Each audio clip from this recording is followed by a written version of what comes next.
My husband is my father and baby daddy. Some secrets are buried for a reason. Some truths should never come to light.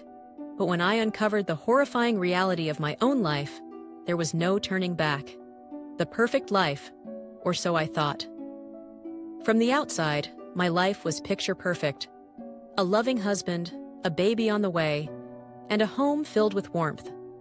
But perfection is just an illusion. A lie I had been living in for far too long. It started with whispers, hushed conversations between my mother and husband, nervous glances when they thought I wasn't looking. The uneasy feeling in my gut grew every day. My mother always avoided talking about my father. I never knew him. She told me he left before I was born, that he was a mistake she wanted to forget. But why did she flinch when I pressed her for details?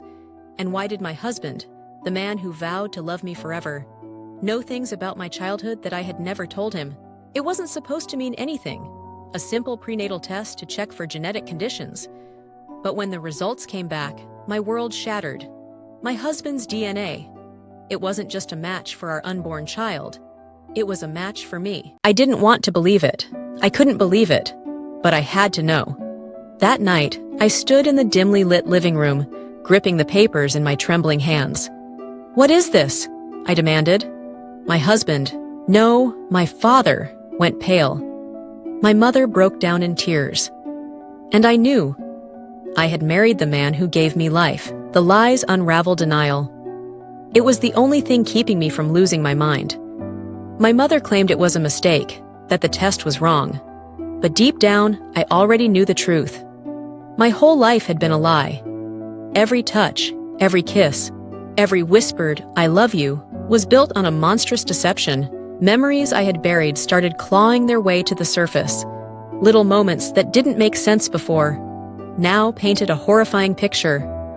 The way my mother looked at my husband at our wedding, the nervous tension when we announced my pregnancy.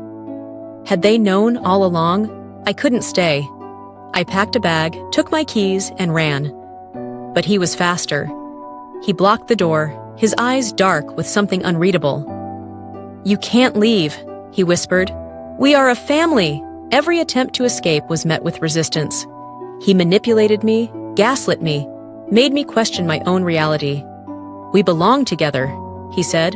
"You were always meant to be mine." My mother confessed. She finally admitted the truth. She had been young, manipulated, coerced. He had left before she could stop him. And when I grew up, he found his way back into my life. But not as my father. As my husband. Twisted justification. He didn't see anything wrong with it. "Love is love," he told me. "You are my greatest creation, and my greatest love." I felt sick. Trapped in a nightmare I couldn't wake up from. Breaking point, I refused to raise my child in this darkness. I had to fight. I had to find a way out. And that's when I made a terrifying discovery. He had done this before. There were others. Another woman, another child, another sick, twisted cycle repeating itself. I wasn't the first, and if I didn't escape, I wouldn't be the last. Escape. The night was cold, silent. I clutched my belly, my heart pounding. One chance. One moment to break free. And when he finally let his guard down, I ran. The aftermath, the police didn't believe me at first. The story was too insane, too impossible. But DNA doesn't lie. My life as I knew it was over. The man I once loved, my own father, was behind bars. But the scars he left behind? They would never fade. The monster in the mirror. Even now I wonder, am I tainted? Is there darkness inside me too? My child will grow up never knowing his father. And maybe that's for the best, because some truths are too horrifying to bear. What would you do if you uncovered the ultimate betrayal? Let me know in the comments. If you want more shocking, mind-blowing stories like this, make sure to subscribe and turn on notifications.